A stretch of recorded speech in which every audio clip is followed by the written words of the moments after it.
Temen kamu nanya, sampai ke Arab. Coba, Tolong try. Tanyain coba. Sir, how much?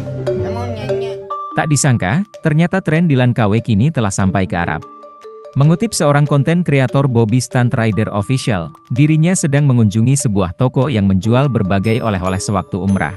Ketika ia menanyakan harga kurma di sana, ternyata respon pedagang kurma tak terduga. "Kamu nenyek," ucap pedagang kurma menirukan suara Dilan KW atau Alif Cepnek. "Kamu bertanya-tanya," lanjut pedagang itu. Konten hiburan tersebut lantas menuai beragam komentar kocak dari para warganet. Demen kamu nanya, sampai ke Arab. Coba, Tolong try. Tanyain coba. Sir, how much? Kamu bertanya. Kamu bertanya. Gini semua di sini kan?